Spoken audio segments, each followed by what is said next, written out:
Hello everyone, my name is Sophie and welcome to my new video. Today we will be talking about Lightlark.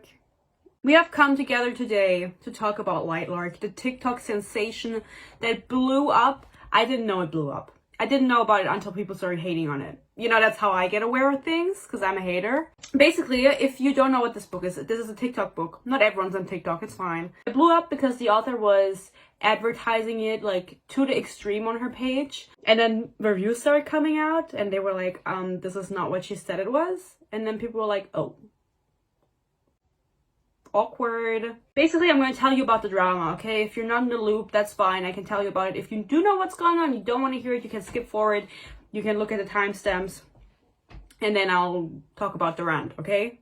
Because it is a rant. Because it's a bad book. The author, Alex Astor, has announced this book on TikTok. You have to imagine, this was like a year ago. She has announced this book on TikTok. She's telling everyone, I've written a book. It's like ACOTAR meets The Hunger Games. That is very brave to say. I feel like every YA book that comes out now, people are going to put on for fans of ACOTAR, or it's like ACOTAR, blah, blah, blah, because ACOTAR just is the standard. But The Hunger Games?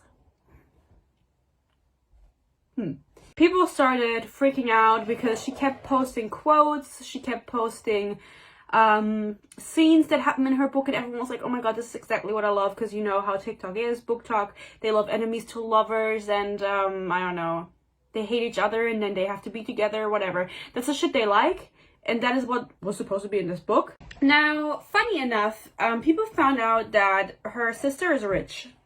I don't know why, I don't know what she does, but basically her sister is worth like millions of dollars, her net worth. So when Ms. Astor announced right around the release of the book that she got a 7-figure movie deal before the book was even released, this was like right before it came out, but it wasn't out yet, and it was like the producers of Twilight or some shit, everyone was freaking out. Because how the fuck did she get a movie deal without the book being out? Now, this is a thing, apparently. I've never heard of it, but apparently this does happen.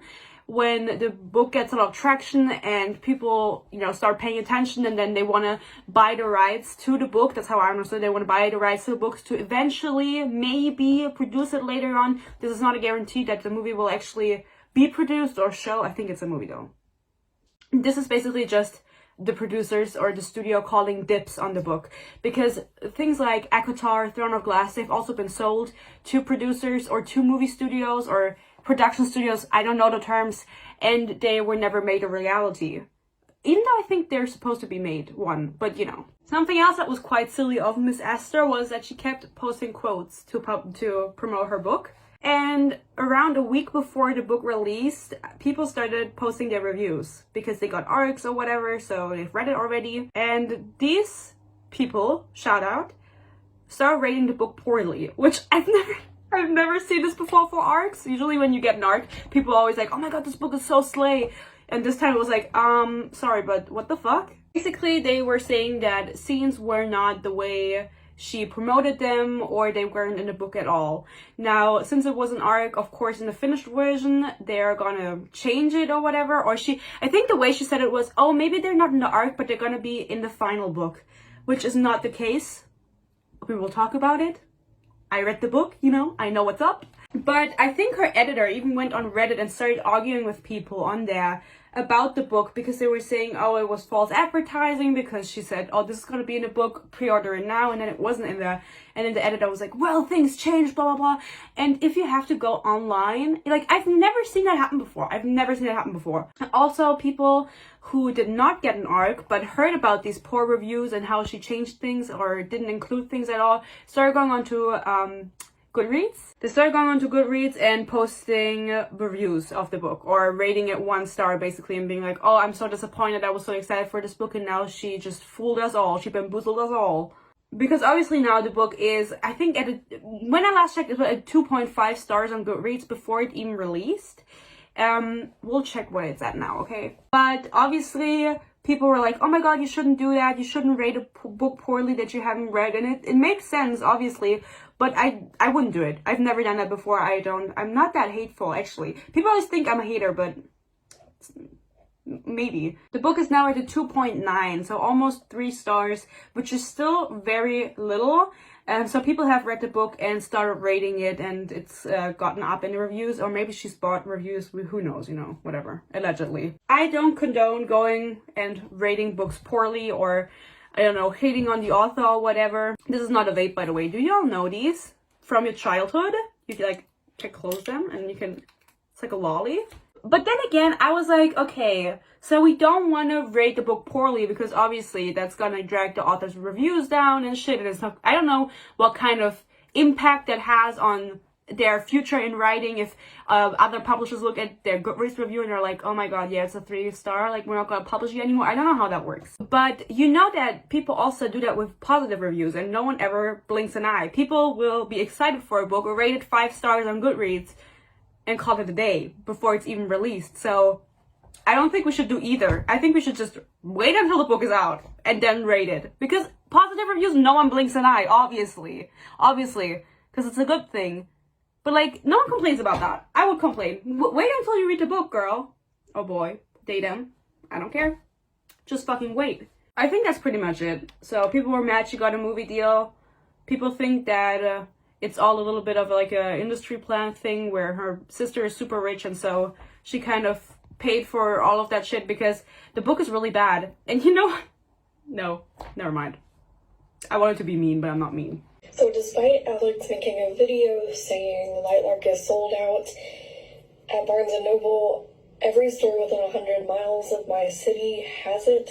And when I get on, it lets me... Okay, that's funny as fuck. That's funny as fuck, girl. Yeah, she said that the book was sold out. She made like a video like crying, being like, my book sold out everywhere. And I was like, how does a book sell out everywhere? Apparently it didn't.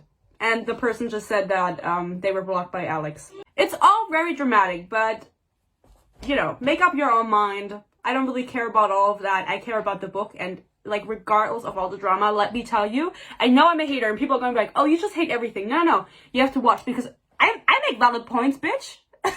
The book is genuinely bad. Let's talk about the mismarketing before we talk about the rant, okay? Because obviously a lot of scenes, I'm going to talk about them when they come up, if they came up. But she made several posts, or 2 actually, not several. Well, 2 is several. Where she said, convincing you to read my book solely based on its tropes. So let's look at this. She has rivals to lovers. Sure, they're rivals, but they're not lovers in the end. Touch her and you die. I'm not sure when this happens. Guy falls in love first and she has no idea. She has no idea because she's stupid. It was very obvious. Knife to throat scene, I don't remember this. There were a lot of knives in this book, a lot of like, I have a dagger in my spine. I'm pulling it out. My earring daggers, blah, blah, blah. So that was probably, like, I don't know what scene she means because there were too many. Enemy tending to her wounds, I don't remember this. They were never really enemies. You know, just like villain gets the girl. First of all, the villain does not end up with the girl. And the villain that's supposed to be the villain isn't even the villain. Like, never was he villainous at any point. He was supposed to be the villain because everyone thought he was so sassy, but he wasn't the villain. He wasn't. Forced proximity, sure. I don't know why I would buy a book just because of that, but that is in there. Love triangle. The love triangle I wasn't even aware of until the very end. Like, literally until the last few pages, I was like, oh, this is a love triangle. I did not understand the second love interest, but we'll get to it. The other thing she posted, this was in June. The other one was in February. So this is more recent. She kind of changed her mind a little bit. She still has rivals to lovers, forced proximity, knife to throat. Villain gets the girl, still not true. Love triangle, debatable, tending to wounds. She added banter. Since when is that a trope? Shouldn't there be some banter in your book regardless? Anyway, guys, let's get into it. As I said, there's more TikToks where she promoted certain things, and I will talk about them as we go along with the plot, but let's go. Little disclaimer before I actually get into the rant. This is not meant to be hateful towards the author or towards anyone that enjoyed the book. This is meant for entertainment purposes only. I did not enjoy the book. That doesn't mean you're not gonna enjoy the book, or if you already love it, I'm happy for you. Everyone deserves to have a book they love. However, I hated this book and it was genuinely bad. It's very funny to me because she would say, oh my god, she would say like, I've tried publishing this book with 2 million different agencies. 5 million agents have dropped me because I didn't give up hope for this book. I didn't want to give up on it. I wanted to publish it so bad. And maybe, Alex, maybe they were right. You've ever thought about that? Maybe they were right in not having you publish this shit. Because it's really fucking bad. She was like, oh, I've been trying to publish it for 10 years. And she's like 20. I don't know how old she is, but I think she wrote this at like 15. And since she was 15, she was trying to get it published. And no one ever wanted to publish it. And I understand why. I understand why. It is terrible. She would promote it by saying, this is ACOTAR meets Hunger Games. It's about an island that appears every 100 years where 6 rulers have to go there and fight their curses that they have from however long ago, 500 years ago. And it's a deadly game, and Isla Crown has to lie, betray, and cheat. Or whatever. Now, if you want to know what's going on with the plot, like actually like the curses and shit, don't fucking ask me because I have no fucking idea. I have no fucking idea. She was explaining it a lot in the beginning, but she kept like explaining more things about it as we went on. We were like on page 400 and she was still explaining the curses. I was like, girl, I don't know what's going on. I also don't care. Now, right off the bat, this book is not like the Hunger Games. It has no elements of the Hunger Games whatsoever. I don't care. I don't care what you're gonna argue. It doesn't.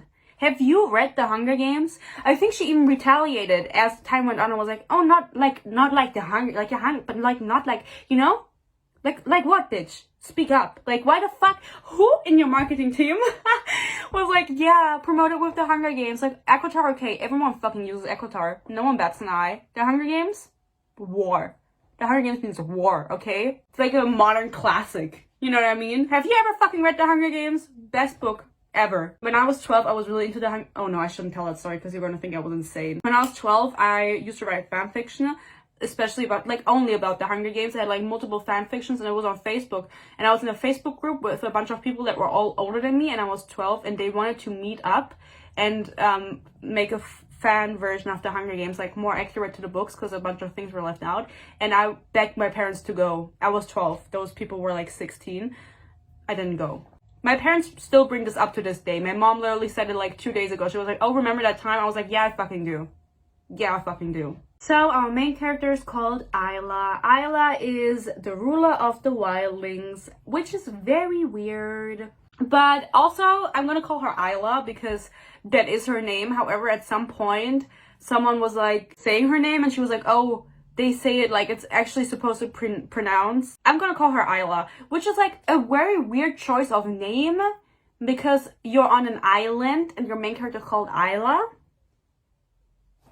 She doesn't really know what, we'll get to the names by the way, like right now, but wait a second. I think her name is supposed to be pronounced Isla. I only know this because at some point someone says her name and then she's like, oh yeah, they say my name like it's supposed to be pronounced like the S like a snake, so Isla is what I imagined. But I'm not gonna be calling her that because I don't care about this bitch and I hope she dies. Then we get to know about the different realms. She's a wildling. And this is one of the 6, so we have 5 left. The other 5 are called Skyling, Starling, Sunling, Moonling, and Nightshade. Why it's not called Nightling? I don't know. You know, Nightshade is the mysterious one and like the hot one, like Reese, like the Night Court, so it had to be a little different from the others, but what the fuck? I was thinking about this and to me it feels like she picked out these names while she was writing. And then she was like, oh yeah, I'm gonna change them later. Like, this is just a draft. I'm gonna call them Skyling, Moonling, like, you know. And then I'm gonna give them more fantasy names when I have finished my first draft. I'm just gonna search it up, change it up. She didn't. She just left it. Maybe she forgot. But like, yeah, you wrote it when you were 15. Because those names are bad. These genuinely felt like a joke. Like, genuinely, guys. And, like, what the fuck? And it gets even worse because in the first few pages, it's like right before she goes onto the island to fight, which I thought they were just gonna beat each other up immediately, but they didn't. Isla grinned at her fighting teacher over her charm teacher's shoulder. She has 2 guardians, Poppy and Tara, and they are her fighting teacher and charm teacher. At this point, I wasn't sure if I was reading the right book, okay? Because like this we're in a fantasy, girl. We're in a fantasy. And this is the names you decide to use. Charm teacher? I couldn't believe my eyes. There are so many fancy words you could have used. Even instructor would have been better. But like everything, like both parts, charm and teacher, just take you out. There were so many things that would just take you out because there are so many things that are called something really weird. For example, she has a teleportation stick. It's called a star stick. Star stick. Give it a fancy magical name. Come up with a word yourself and use it. If it's so important, we're gonna remember it. Star stick is not the way to go. As I said, it feels like she wrote the draft, wanted to change the names later, and she forgot. I don't know why anyone was like, yeah, that's good. Slay. As far as I'm concerned, this is not her first novel she's published. She's published middle school, middle grade novels before. And this feels very middle school. Does it not? Starstick, Starling, Nightling, Moonling. Does it not? Because it feels very childish to me. Anyway, disregard the names. We get some silly lore. This was where I was still keeping up and then I just didn't care anymore. Wildlings have always been proud of their body's beauty and ability. They had always been loved wildly. They had always loved wildly, lived freely, and fought fiercely. 500 years before, each of the 6 realms, as I just mentioned, I'm not going to say their fucking names again, were cursed, their strengths turned into their own personal poison. Each curse was uniquely wicked. Wildlings was twofold. They were cursed to kill anyone they fell in love with and to live exclusively on human hearts. They turned into terrifyingly beautiful monsters with the wicked power to seduce with a single look. Now, love is forbidden because you can only fuck someone when you love them, and almost everyone on the island is dead because you can only fuck someone if you love them, apparently. Now they're basically just warrior women because there's like no men left. Now the whole thing with the curses, I couldn't really keep up because there was so much with it, and then no, it's like this, but basically all of the realms have a curse. Wildling, they have to eat hearts and they kill anyone they fall in love with. And I thought it was just like kind of an automatic death that they would die, but the person has to kill them. Okay?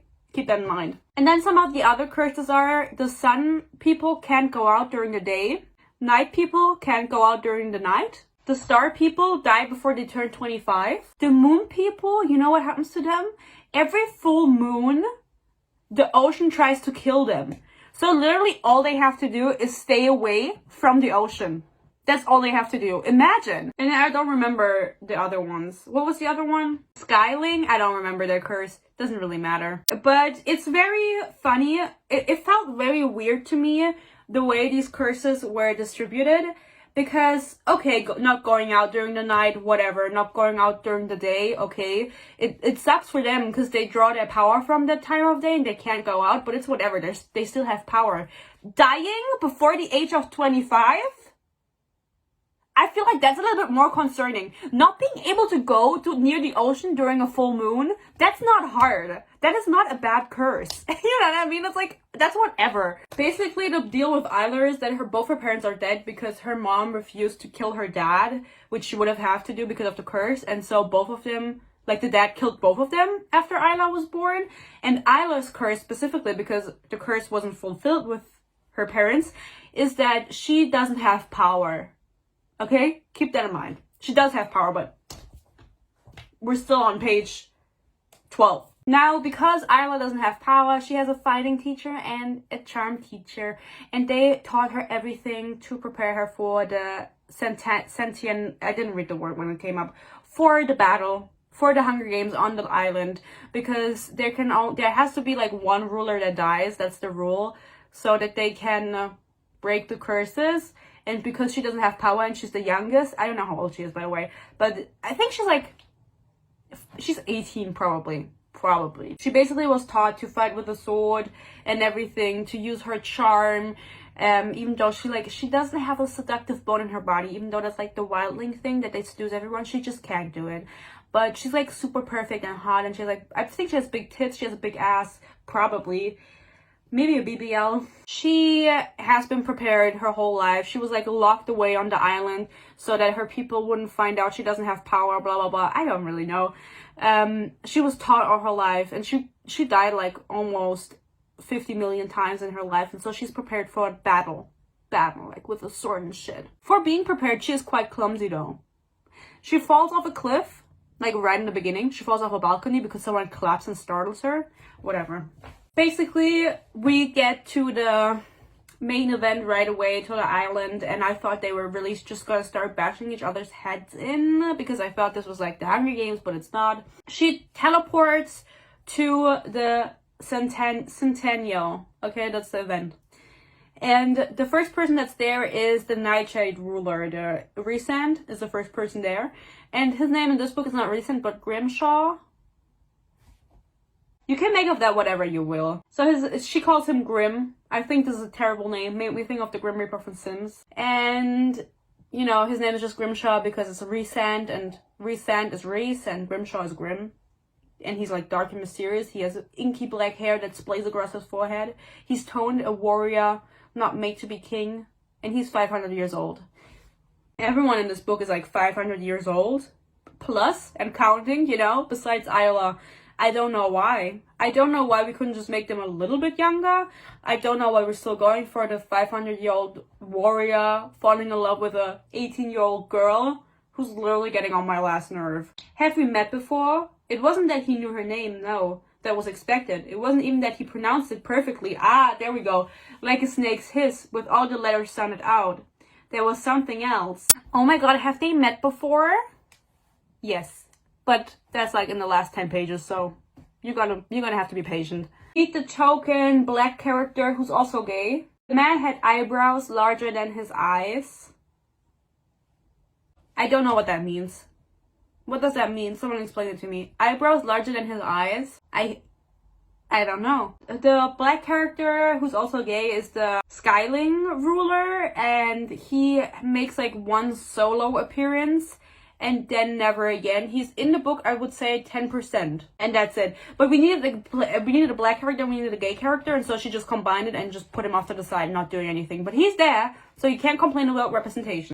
Not sure why she did that. One of the characters is also bi in like a throwaway line, but she's made out to be the super villain 3000. Basically at this point, it's like 30 pages in, I don't know what's going on anymore. Because I'm here to review the book, I'm gonna explain the rules of the Centennial to you the best as I understood them. Basically, this is the Hunger Games, okay?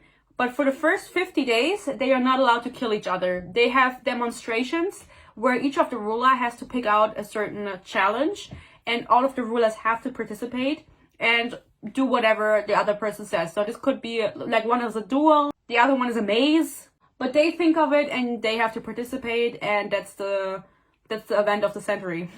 Basically, yeah, every 100 years. On the 25th day, they get paired up into pairs to figure out the prophecy. Listen, I don't know. It's been 500 years and they're still not sure what the prophecy means, which is really weird to me because there was a prophecy made when the curses were spun and they still haven't figured out how to break it, besides the fact that one of the rulers has to die. But if one of the rulers dies, all of the people die with them. So if Isla died, all of her wildling people would also die, okay? And that makes most sense to me that she dies. I think she should have died. Like, just logically, like, there's barely anyone left. No one really cares for them. She doesn't have power. Or does she? Just kill her. I would have killed. Like, honestly, no questions asked. Like, the moment she appeared in front of my eyes, I would have just stabbed her. On the 50th day, there's a ball. For whatever reason, with the people that live on the island. We'll get to that. And then, after that day, for the last 50 days, they're allowed to kill each other. On the 75th day, there's a carnival.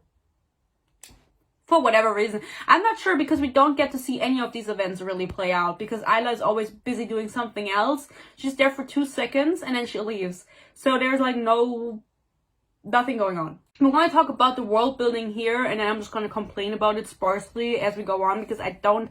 Listen, I'm not someone who cares about world building very much, because I have better things to do. But I don't understand the world building in this. Basically, Lightlark was an island where everyone lived, and then when the curses were spun, the island split, and so every realm has an island on the island. So there's a Skyling Island, there's a Nightshade. Is there a Nightshade Island? I don't think Nightshade has one because they're the evil guys. And they wanted to fight against Sunling because Sunling rules Lightlark. They're the royal family there.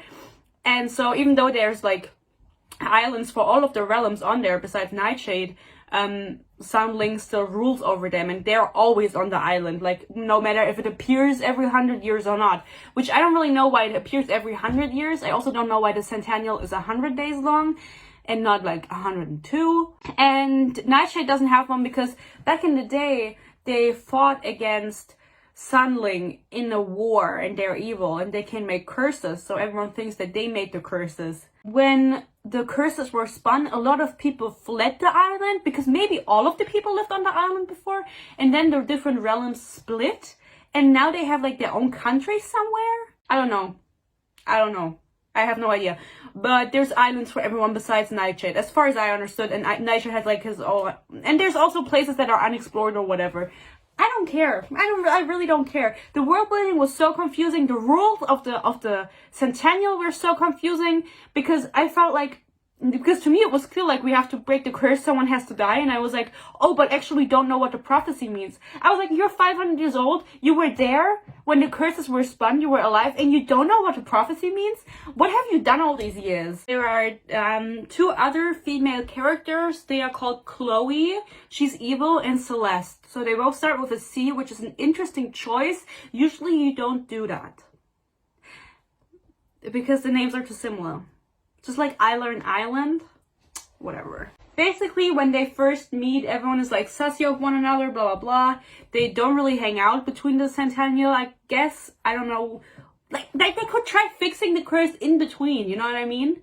Like talking about it. Like why do they only spend the 100 days on the island to try and figure out the prophecy? But it turns out it was all just like play pretend, because actually Isla has a best friend and her name is Celeste, and she is the Starling ruler. Her curse is to die at 25. Everyone in that realm dies at 25, so there's not very much development in the last 500 years because everyone fucking dies just immediately. I think that's like the worst curse, honestly. So as I said, her and Celeste are actually besties, and they've known each other for years, and they have a plan. And she keeps mentioning at this point, I'm going to tell you the plan, but she keeps mentioning they have a plan and they need to follow the plan, and they spend so much time on the plan, and she keeps saying that over and over. I don't know what this plan is. It takes her so long to reveal it to me, and I was getting aggravated. I was like, what fucking plan? Because if you mention it in the beginning and the character doesn't reveal it right away, okay. But at this point, you've mentioned it like 5 million times. Just tell me what the fucking plan is, okay? Like, I wasn't even interested anymore. At first, I was like, I want to know. And I was like, you know what? Whatever it is, it's probably not going to work. So the plan that her guardians had for her was that she seduces the king of Lightlark, the Sunling king. His name is Oro. Make me think of Oreo. I got hungry. Seduce him because when someone with power, I don't know if this is like a power thing or a ruler thing, but I think it's just a general thing. If someone loves you, they share their power with you. Like, you can access their power to any extent you want. And this means if Oro, the king, fell in love with her, she would be able to access his power, and then she would have power. The king of Lightlark is Oro, and Oro is the Sunling king also, and the Sunling king, or the king of Lightlark, which is the same thing, he has all of the powers from all of the realms. Because of whatever, for reasons, okay? He has all of the powers, not just the sun power. This is, of course, very slay. So it would really help out the Miss Girly Isla if she had access to his power. So that was their plan. But her and Celeste, her bestie, they have a different plan. They want to find a magical artifact called the Bond Breaker. The Bond Breaker breaks bonds. The Bond Breaker is an artifact that can break any curses. So this would mean that they could just break the curse on them, like the 2 of them, without any consequence, without having to fulfill the prophecy. Their people would live, they wouldn't have to kill anyone. That is their plan. Find Bondbreaker, break their curses, and just leave. She wants to break the curse so bad because her island is dying and there's like no people left. Because the island is dying because she can't supply it with power, because the island draws power from its ruler. And she's a ruler without power. So it's dying. And, like, there's no one left on the island. But then again, I don't understand why they don't just fuck. Like, just go fuck someone. It's not that deep, you know? One-night stands are a thing. Moonling's curse meant that every full moon, the sea claimed dozens of lives from their realm, drowning anyone who found themselves too close to the coast. It made faraway trade nearly impossible, made living near the ocean a danger, and had completely crippled the moonling's economy. Do they not know when full moon is? You can trade on other nights than a full moon. That's why I didn't understand that curse. That was like the least dramatic curse ever. Just stay away from the fucking ocean. Since the very first moment, Grimm has been on her ass. Like, on her ass. Making comments about how hot she is, raking his eyes over her body. He feels very icky. He is supposed to be Reese. He's not. He's like very like trying to get with Isla, you know, villain gets the girl and he falls first or whatever. I don't know. Doesn't feel right. He's 500 years old and he feels 500 years old, you know what I mean? I was imagining a grown ass man in my head and Isla is like a teenager. And I don't know, I don't understand why everyone's old besides her. I don't understand, really. Like, just make all of them young or all of them old. Is it that deep? I don't know. It's not well written. The bond breaker. That was their plan. In a room full of manuscripts taken from Lightlark, Celeste had discovered a text speaking of an enchanted relic.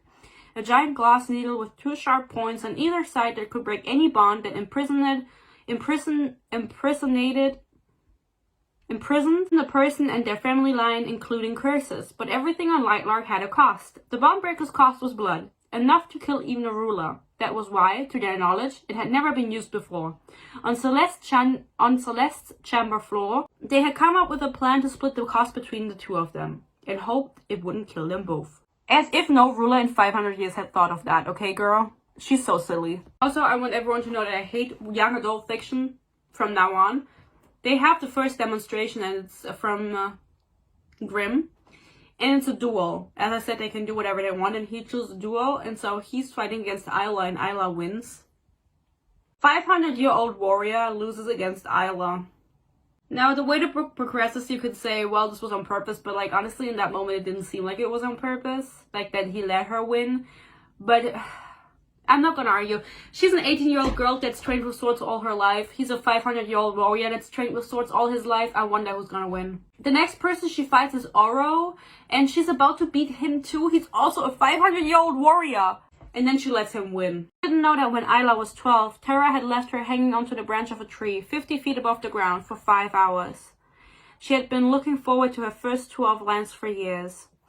The first hour wasn't so bad. She had been training for a while at that point. Her arms were strong. By the 3rd hour, she was screaming. By the 4th, her voice gave out. By the 5th, one of her shoulders had popped out of its socket. She never let go. That's just not a thing. That is just not a thing. That's just not a thing. Look what I just got from my mom. Sweet. Basically makes a fool out of herself by winning. And then Celeste is mad at her because their plan was that she's going to keep low. Like, both of them are going to keep low in the demonstration, so the other people are going to think that they're weak and pair them up together so they can search for the bond breaker more easily. Because remember, I said there were going to be pairs? Yeah, that doesn't work out. Then, the next thing that happens, there were like random, really vile elements in here. She needs to get gloves. You're going to be like, slay. But it's actually skin gloves. They have to skin someone, get their skin, and use that skin as gloves. Because apparently this is like a magical artifact that can be made and it's enchanted or something, and then the gloves can take up essence of people. And so the next demonstration is actually Celeste's, her besties, and the challenge is you have to touch a magical mirror. The mirror shows you your worst fear and you have to fight it. And because every ruler touches the mirror, they can put the gloves on the mirror and the gloves absorb the handprints, the fingerprints, and the energy of each ruler. So there you go. To look for Bondbreaker, they have to go to different libraries on the Isle. Still don't understand how that works, but they're going to different libraries, okay? I think it's the Moonlings library because she goes there, she doesn't find the Bondbreaker. She almost gets caught by Cleo, the evil bitch. And then Grimm is there for some reason and he saves her and actually like turns her invisible because there's nothing he can't do with his power. I think like every other page he could do something new. He saves her and he does so without question and he's just the best. She's talking to Grimm after this incident, and he's like, what the fuck were you doing there? Because she's also dressed up. Oh my god, I didn't even mention this. All of the different realms have colors. They're color coordinated. So if you're from one realm, you can't wear colors from the other. And then there's like a line later where she's talking to the king, Oro, and he's like, well, I can, you know, I can actually like put on all of the colors. And she's like, oh yeah, because you have all of the powers. You can put on all of the colors. What the fuck? Since when are we color coordinating? Since when is that a thing? Like, are we in fucking Divergent?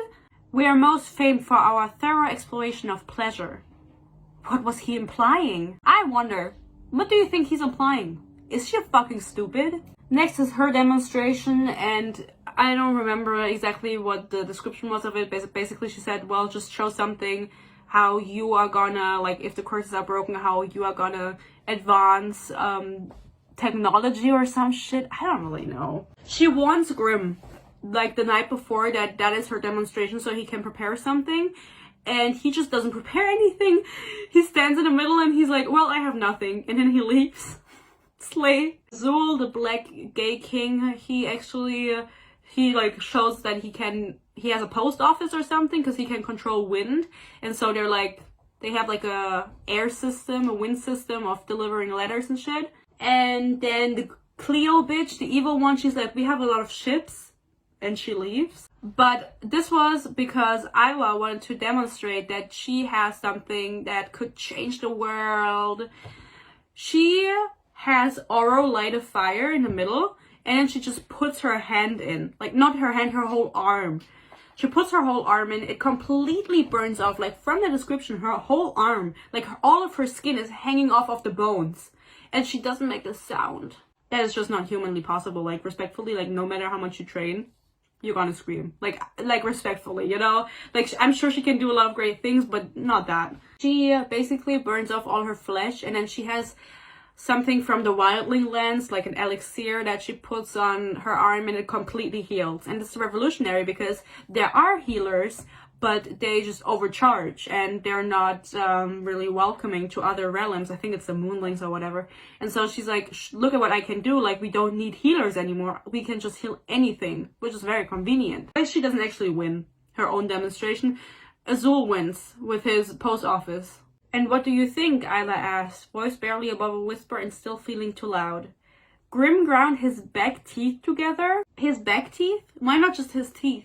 Why his back teeth? How did he do that? She asked him like, oh, Grimm, did you cast the curses? Because everyone thinks they did. And then he was like, no, I didn't. And then later they have a conversation where she's like, where were you when the curses were spun 500 years ago? And he's like, oh, I was in bed. And she's like, oh, you were sleeping? And he's like, no. That was funny. But he says he didn't cast the curses, and she just believes him. Because why wouldn't she? In her head, she's always like, oh, I can't trust him. He's like the evil guy, even though he's never done anything evil at this point. Even in the beginning, I didn't even mention this, they had a chocolate eating date. They went out to taste chocolate.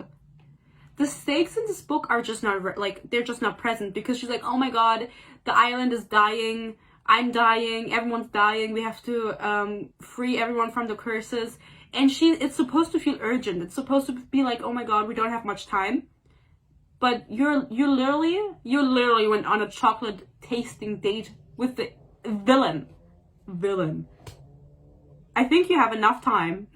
I'm also leaving a lot of things out when I'm talking about it, because it's like everything gets revealed in the end, and it's not really that important, honestly. They have another trial, and it's a maze, but like a maze where you're not walking but swimming, and you have to go to what you desire the most. And she feels like 2 ways, but whatever. So she's like, I don't know, I skimmed this. She's like swimming, and she gets super exhausted from swimming, and she keeps swimming towards what she desires most. And she makes it in the end. She almost drowns. She has to stay in bed for like a week or something. But basically, she didn't even find out what she desired most, because I think it said like that she didn't even, it was like a stone tablet, like they have an iPad, and it says on there like craved in, like what she desires most or something. But it says that she didn't even read it before she passed out, and it just never comes up again. It's probably Grimm's cock, if I'm being honest. She keeps going to libraries, almost like dying, getting saved multiple times. For someone who's supposed to be very witty and very like strong, she does get herself in trouble a lot. Also, there is like not much fighting in this book. Like, that's another thing. It's supposed to be the Hunger Games, but there's like 3 fighting scenes. Basically, at this point, it's the last demonstration. It's the kings. They drink tea. Basically, the reason they're drinking tea is because the leaves at the bottom of the tea reveal the drinker's biggest secret. And he's like, whoever reveals their secret is gonna win. He ends up revealing it, and it's that he's dying. It's like, I am dying. Slay. He's dying because this is like the last chance to break the curse, and the island is falling apart, and he doesn't have much power left, and it's like been progressively getting weaker for some reason. And so now that he's won most demonstrations, he's allowed to like come up with the pairs. That's like the reason there were demonstrations. And he pairs himself with Isla. So Celeste and Isla are not paired together like it was their plan, and she's instead with the king. He absolutely hates her. He hates her so fucking much. The thing is, they are supposed to be like a ship couple, but I didn't understand that they were supposed to be a ship until like the very end of the book, because they just go on missions together and hate each other while they're doing it. So there was nothing tender about it ever, so I didn't understand that it was supposed to be a love interest. I was so confused at the end when they were like, oh no, but they both I was like, who loves her? Oro? Why? He's paired with Isla for a reason. He didn't just do it because he thought she was cute. Obviously, he hates her. He reveals that he needs her to look for something. I am looking for Lightlark's heart. It's what? It's source of power. It's life force. Isn't that you? No. I'm the island's conduit, if anything. My connection to Lightlark through blood binds me to it. Through the bond, I can funnel its power. Sorry, I don't know English. But if you die, Lightlark dies. If its power cannot be funneled or is unbalanced, the island will crumble. Not because I am its heart, but because everything we have built, everything we are, relies on the power I channel. Basically, as I just read out to you, they are looking for Lightlark's heart. Because I don't really know how it works, guys. I don't really know, like, through his explanation, I don't understand how he's related to the island, but then there's also a heart. Like, I'm just as confused as Isla is. But they look for this heart, and I forgot why he needs her for it, if I'm being honest. Anyway, they go to look for the heart. They go on a little bestie babe trip. Road trip. She gets trapped in a plant, in like an evil plant. And usually plants won't hurt her because she's the wildling ruler. But since she doesn't have power, they don't care about her. Same. The plant attacks her and puts like spikes in her whole body, but also like really big ass spikes in her spine. She almost dies. But Aura rescues her and gets her out. And then it's like really dramatic because she has to like pull the spikes out of her spine, and she's like screaming and throbbing, and I don't know. And she's screaming so much that he's like, oh, here, you're gonna bite your tongue off, bite into this so that you don't hurt yourself even more. And she just bites into something soft, and it turns out it's his fucking hand. So he literally just held his hand to her. She didn't even question it. She was like, yeah. And she just starts biting down that hand. I feel like this is like enemy tending to her wounds. Is that what it's supposed to be? The one that she mentioned earlier? I'm not sure if I'm being honest. The evil water bitch, Cleo. Oh my god, I just now realized she's a water bitch and her name is Cleo. Cleo tries to kill Isla, but Celeste comes and saves her. This is like before the 50th day. So it's against the rules because you're not allowed to kill each other until day 50. And she's like, oh my god, she's like not listening to the rules. She's evil. Like, she just blames everything on her. Everything that happens is like her fault. But what's she doing? She had always thought herself above such desires because she's horny for Grimm. Stronger than her mother, more focused. Grimm had told her she couldn't trust him. He had proven it time and time again. He has not. He has literally at this point, and this is like 300 pages in, done nothing except take her places, save her, be nice and horny. Proven it time and time again. When? Never. He never does anything villainous. He's supposed to be the villain. Villain gets the girl. No. He's not the villain and he doesn't get the girl. But basically they're hanging out and then they're at the beach and he's like, I'm so powerful, I could just kill everyone. And she wants to fuck him so bad. She's so horny for him for no reason. She just thinks he's really hot. They have never had a genuine conversation. I don't think she has much to talk about either because she has just stayed in her room all her life, kind of like Poppy from Blood and Ash. Same vibe. Her and Oro, you know, the other dude in the love triangle, they're still on their mission. They still have to find the heart. And so they go to different places to look for it, but they can't figure out where it is. And so they decide to look up an ancient creature, and she's floating. It's like a floating ghost. And Isla has the line, because the floating woman is getting closer, she has the line of, don't take another ... float. You know, trying to be funny, like, haha, she's not walking, so she can't take another step, so she's floating. I was like, oh my god, girl. That's cringe. But basically, by agreeing to whatever is going on, she decides, okay, this is like my chance. So she asks the king, hey, can I go to the library? And he's like, yeah, I'll take you. Like the Sunling library, because they've looked in every library for the Bondbreaker, but they couldn't find it. So she's like, it has to be in the Sun library, that she can't enter without the king's permission. And then they have an argument after they meet with this creature, and she's like, okay, take me like right now. And he's like, I never said when. I said I'd take you some point. Well, I can take you when we found the heart, but I can't take you now. They have an argument back and forth where the king is like, oh, you just want to seduce me, you want to fuck me so bad. And she's like, I literally don't. So at this point, this is 300 pages in, I was like, okay, so we don't have a love triangle because, like, she doesn't want to fuck him. He thinks that everyone wants to get to him because he has the power of all the realms and people want to steal it from him, like it was the original plan. And apparently in those 500 years, other people have tried, and so he's very untrusting and he doesn't trust people. And she's like, I don't want to fuck you. And he's like, so what else you want? And she's like, hang out, have fun. Okay, we're getting towards the end. Basically, it's the 50th day now, so it's the half of the centennial is over. Now people are allowed to kill each other. And Isla is at the ball very shortly, like very briefly, before she runs off with Grimm into a random hallway. And he's like, here you have a necklace.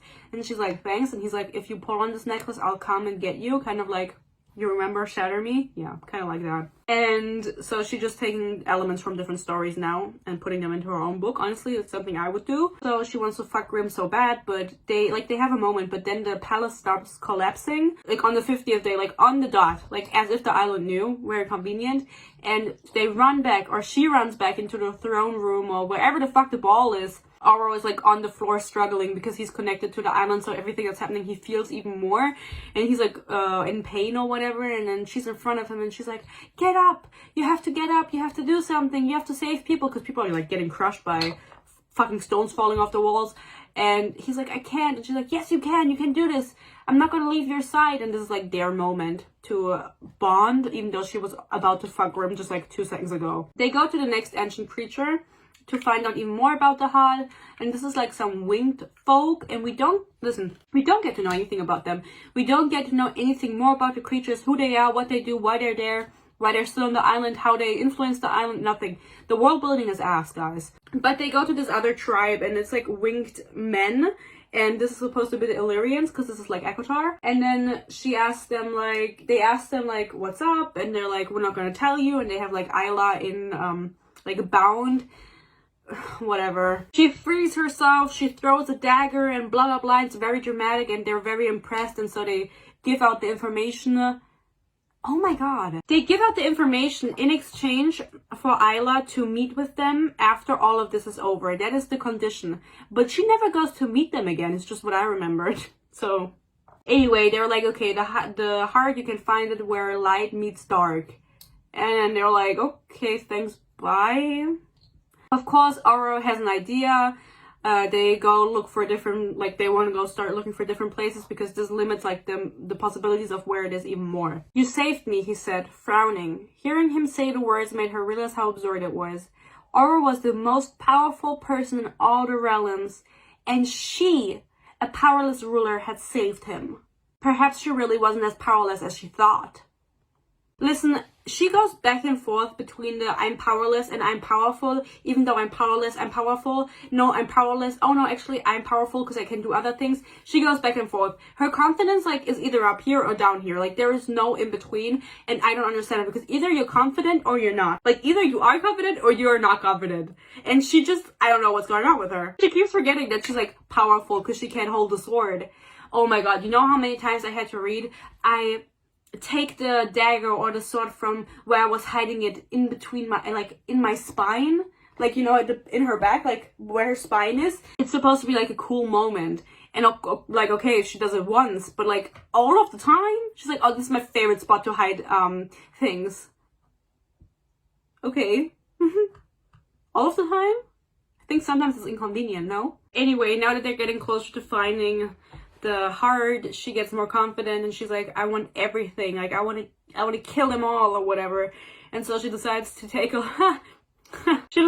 look at home, because she hasn't done that like the whole 50 days that they were there. And so she opens a portal with her star stick to look at home, because apparently she can also just like look through it like a window and not have to actually teleport. And she sees that her fighting teacher is dying.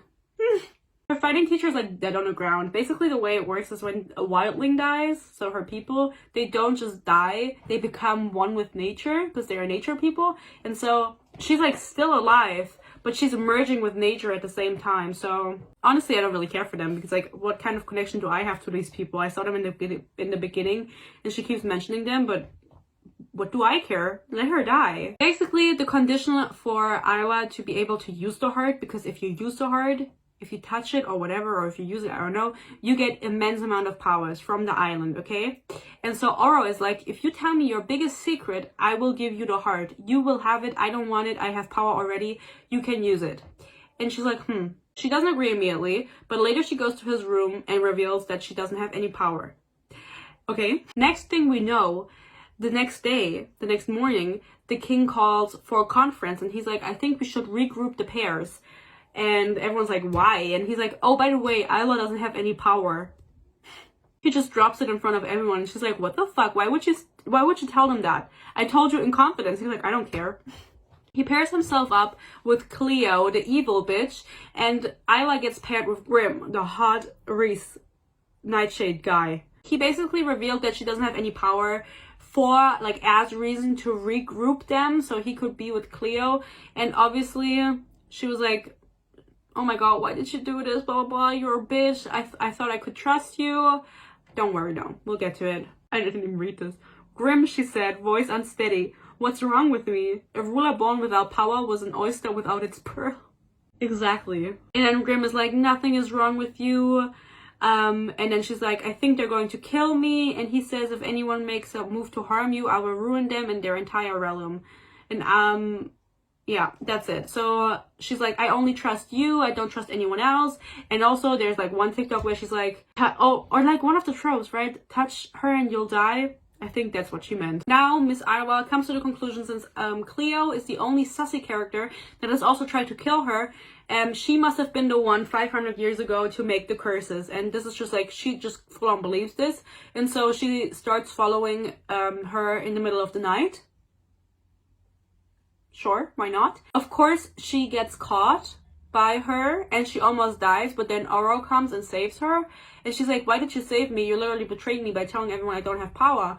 And he's like, no, I didn't mean it. I didn't mean it. And she's like, what the fuck, you didn't mean it? And he's like, well, I just wanted it to be genuine, like when I told everyone that you were going to be shocked and stuff, because I love you. No, he doesn't say that, but he's like, I still want to go with you and look for the heart. You can still have it, but I needed access to some places that I could only get to if Cleo and I were paired up, so that's why I did it. And she's like, okay. I feel like you could have done it in a less dramatic way, but sure.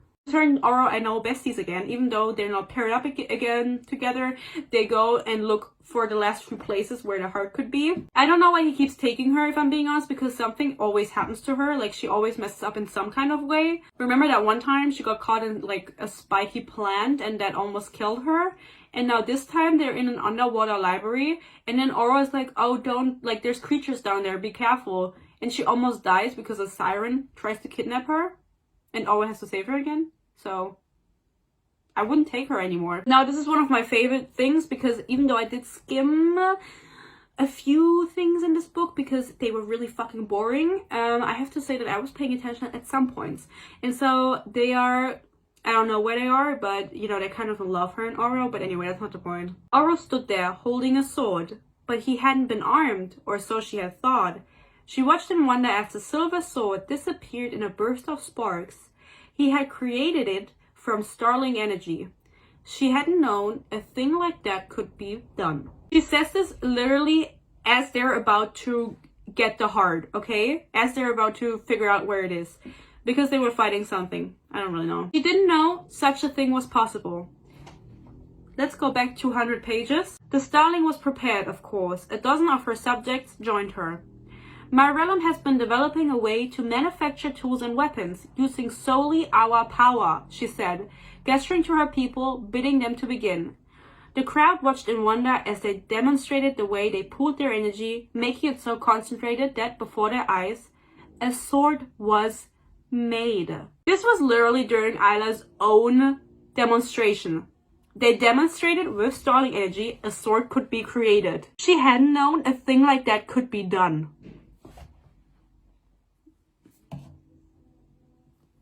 You wrote this book for 10 years. You wrote this book for 10 years. Like, did she mean it in a different way? No, that's what she meant, right? Because I was like, maybe I'm wrong, but I'm not. I'm right. Now, we're really close to the end, and her and Grimm almost fuck, because she actually also advertised this book as being spicy, and people were like, it's YA, it shouldn't be spicy.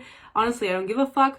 But sure, if some people complain about that, but this book wasn't spicy, don't worry about that. This was like one sex scene that they have, and they don't even have sex, she just gets like violently fingered. Basically, this is also where one of her TikToks, or I think she made like multiple TikToks with this quote, and the quote that she used in her TikToks, "Eyes on me, love, I want to watch you come undone." Now, the quote in the book is, "Look at me hard, I want to watch you come undone." So it's almost the same. But they don't go all the way, and then after she's like, "Oh, I'm so happy we didn't go all the way, I've never been touched by a man." Which is a lie, but she doesn't know. I mean, she didn't know, so it's fair. The reason they almost have sex is because she's staying in the Palace of Mirrors, and you're gonna be like, what the fuck is that? Well, Wildlings also had an island on Lightlark. I don't really understand. And that is like basically dead, but there's a palace on there, and it's made out of mirrors, and no one can use their power inside of that. And so she's staying there because she's scared of the other rulers killing her since she doesn't have power. And so she pulls at her necklace, and Grimm comes. And he's like super distraught. He's like, what happened? What happened? You know, shatter me, you know, I already said it. And then she yells at him because she's like, you didn't tell me that Lightlark was created by Nightshade, Sunling, and Wildling. Because she was aware of Nightshade and Sunling, but not of Wildling. And like her ancestor was called Lark. And so the island is literally named after her. And she's like, you didn't fucking tell me. I don't know why it matters that much, if I'm being honest. But they make up like immediately. He's like, sorry, like I wanted to tell you like later. And she's like, okay, whatever, like finger me, and they do. And I think this means that only people who have Sunling, Nightshade, and Wildling power can wield the heart. I think that's somehow connected. I don't really know. Like, it probably is. As I said, I'm not too sure about the whole rule thing. I hate the relationship with Grimm. I have to say, the whole Oro thing is like a different story. I didn't even know it was a ship until the very end because they just had no chemistry. Her and Grimm was insta-love. He was immediately into her. He is so much older than her. He feels much older than her. They've never talked about anything. And they're either in each other's face for like 3 chapters straight, or they don't see each other for 100 pages. Either the romance was the focus of the book, or it wasn't present at all, okay? And Isla not being, like, not having the curse, like the other Wildlings, which means that whoever falls in love with her has to die, obviously it's just a cop-out for the plot, so she can actually have a love triangle, because otherwise both of them would have to die. But it's convenient because she doesn't have to curse. Also, her advertising as Grimm being the villain, he was never the villain. People in the book or in the world see him as the villain because he's from Nightshade and they're evil. But he never does anything evil. And he never feels like the villain either. He just feels like a random dude. You know what I mean? So, villain gets the girl. No. Now, I'm gonna speed through this, okay? Basically, they find the heart. They find the heart because they follow a random-ass bird, and it leads them to the heart, and I'm not really sure what's going on. And it's actually an egg. I think they thought it was a flower, or add a flower, but it's actually in a bird's nest, and it's an egg. The full egg represented the moon, she said, her voice hoarse from singing. The yolk is the sun. How many times had she thought the full moon looked like an egg? That the sun looked yolky? No one has ever thought that. No one has ever thought that, bestie. Also, another advertisement was that there's a love confession while the villain thinks, or the love interest thinks that she's asleep. I think she meant this. Heart eater. The word was a bell, somewhere far away. A rumble of thunder. The quick shut of a door. Come back to me. come back. Had she ever really left? What did you do to me? He said, voice pleading. She felt her finger run down the side of her face. What did you do? To leave me completely at your mercy. Isla opened her eyes. Grimm would have said this to her if she was awake, first of all. He has literally said to her face while they were almost fucking, I think of you all the time, I ache for you. She knew. She knew that he was in love with her. Maybe she didn't think that far, but he didn't even say I love you. I thought she meant like, oh, Devon thinks she's asleep and says I love you. Let me try to recap the last few pages out of my brain to see how well I understood it, because I didn't understand it at all. Basically, she knows Grimm. That's the first reveal. Before the centennial, she met Grimm. Like, she would visit him with her star stick, but he deleted all her memories, which is something he can do apparently. Sure. He deleted all her memories. So remember when she said in the beginning, oh, do I know you? Yes.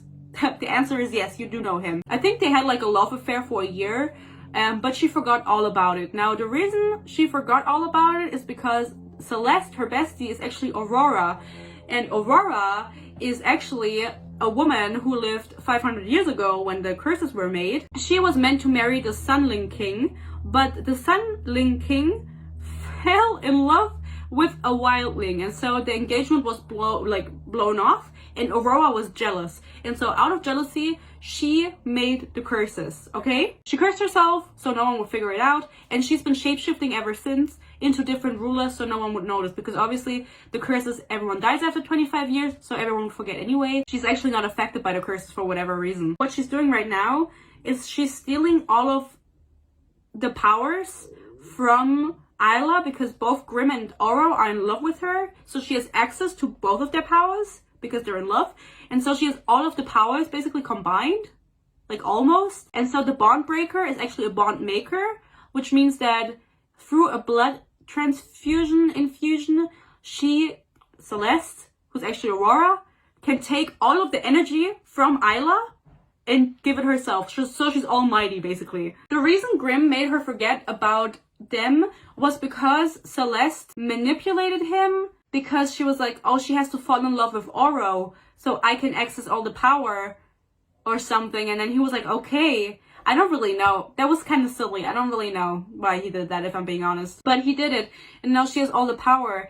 And it turns out that Isla is actually not just wildling, she's also Nightshade, because her daddy was a Nightshade. And everyone basically knew, like her guardians knew, I don't know who else knew. But she actually isn't powerless at all. She has a lot of power, is what they say, because the Nightshade abilities that she had, they just kind of veiled the wildling abilities, which I don't know what that means.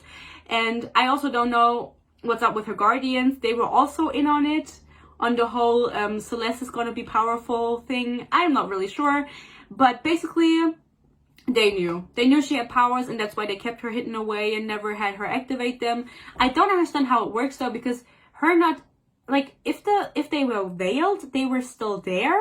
So I don't know why plants kept attacking her and shit. Whatever. Like, they would still recognize her. And also she would still, like, do they have to actively give power to their islands? Or is it like a passive thing? Because why is the island dying if she actually has the power? Also, at one point in the book, Oro said, they were talking about this, like, what, would the child have both powers or just one? And Oro said, oh, just one. But she has both.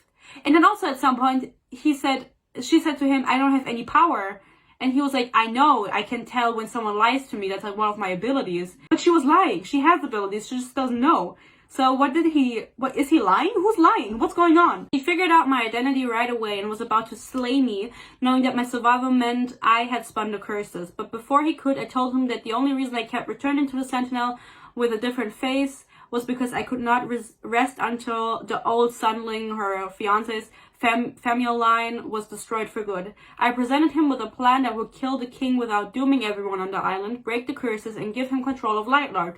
All he had to do was help me. She told me the original offense was Sunling ruler falling in love with the Wildling ruler, Egan, and the other bitch, whatever. To break the curses and fulfill the prophecy, the original offense had to be repeated again, which was using the heart. By the way, that's what they tried figuring out the whole time. But Grimm thought the original offense was a Sunling ruler falling in love with a wildling. But we were already in love. You would have refused. So I had to take the memories of us together away. That's why he did it, because she had to fall in love with Oro so the original offense could be repeated again and then the curses could be broken. So she kills Celeste. She does a little 180. She takes the power back from her with the bondmaker, whatever, and kills Celeste. She dies, but all her people stay alive. But now the prophecy is fulfilled. The original offense has been committed again by using the heart at some point, whatever. But did you know that when they used the heart, they found it, she was actually shot in the heart by like some wildling men that live on the island, and they just never come up again, like they never think about it again. Anyway, that's why I didn't mention it. One ruler is dead, so this means that the prophecy has been fulfilled and everyone is free of their curses. So then she almost dies and someone saves her, but she wasn't the one to use the abilities, and so she's like, what the fuck is going on? When she reached the top, Isla hauled herself over the edge onto solid stone, panting. Her hair was a wild mess in front of her. Through it, she saw Oro release his fist, and the vine around her waist went limp. Oro was wielding Isla's power, and she could see in Grimm's face that he knew what that meant. The look on his face, agony melting into surprise and finally anger, said that he had also tried to access her abilities, and found that he could not. Basically, she's in love with Oro is what this means. But then again, I was thinking, can't Oro wield all the abilities? Can't he also do wildling? Like, couldn't he do it regardless? Isn't that like the thing with the something? Lightlark ruler, like he can use all the abilities. I don't know, but yeah, everyone's free. Grimm fucks off to Nightshade. He's super sad because, you know, he deleted her memories in hope of getting her back and breaking the curses. Didn't work out, but don't worry, they'll get to their endgame. They'll get together. Do you still say endgame? I don't think. They'll get together in the next book, if she even publishes one.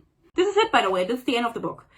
She now has all of the powers because she had the heart and she has access to her powers. She's like super powerful, and then also Oro's powers because they're in love. So she's like, it's like the end of ACOTAR when, no, I don't actually want to say it because like, what if you haven't read ACOTAR? But you know, the end of ACOTAR. Basically, there was another TikTok that she would advertise. Let me see. When she's having trouble unzipping her dress because she's been injured in battle, and from a corner of her room, the villain says, if you needed to help undressing, love, all you had to do was ask. There is a line in this book, I think she meant this, so she just changed it. Basically, this wasn't about after battle. This was after her demonstration. If you remember, she like burned her whole flesh off her arm. She's in her room and she's struggling because her arm is still sore. And then Grimm appears and he goes, if you need help undressing, allow me to offer my services, Heart Eater. So it's kind of the same. It's not after battle. Also, it's bad. Here again, remembering when he thought I was sleeping and he ran his fingers across my lips and said, you will never understand, will you, what I would do out of love for you. He never says this. There's a whole scene that she advertised that wasn't in there. Her talking shit about the cruel, horrible king to the random guy who just saved her life. Him being the king. This never happened. I don't know how this would have happened anyway because she always knew who everyone was.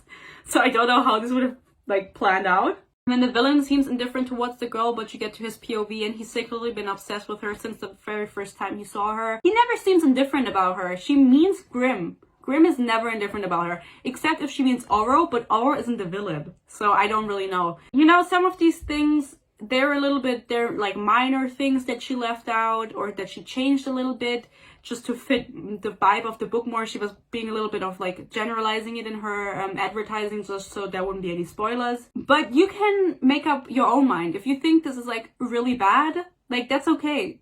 That's your opinion. For me, advertising scenes that don't make the cut is a little bit difficult. Like I don't really understand that. Her changing the quotes like minimally is whatever. Also, it's not that deep.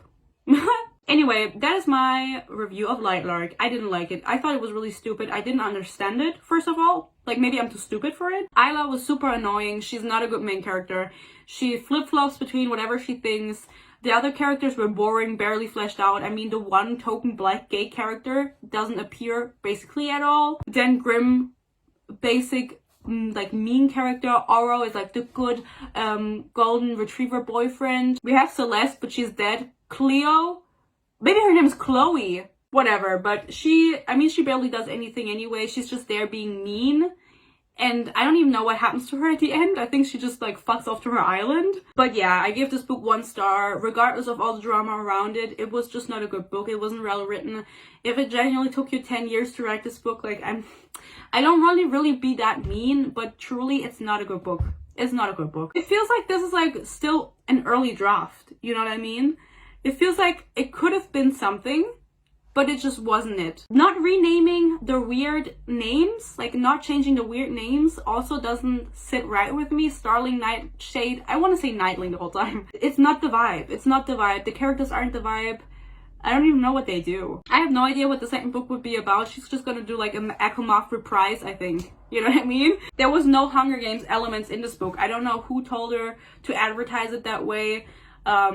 Because it wasn't. She has one appointment with a tailor at some point, but they have like demonstrations, which is like the Hunger Games, you know, when they have to demonstrate in an audience, but it's like barely, the connection is barely there. It's like an insult to the Hunger Games. Like I would never, even like no matter what book I wrote in the future, even if it was a Hunger Games ripoff, I would never call it like the Hunger Games, because like no one comes close to Queen Suzanne Collins. Anyway, maybe give this book a try yourself. Maybe, no, you already know everything that happens, but I did leave out quite a few things just because they were not important. You can like basically divide this book into 3 sections.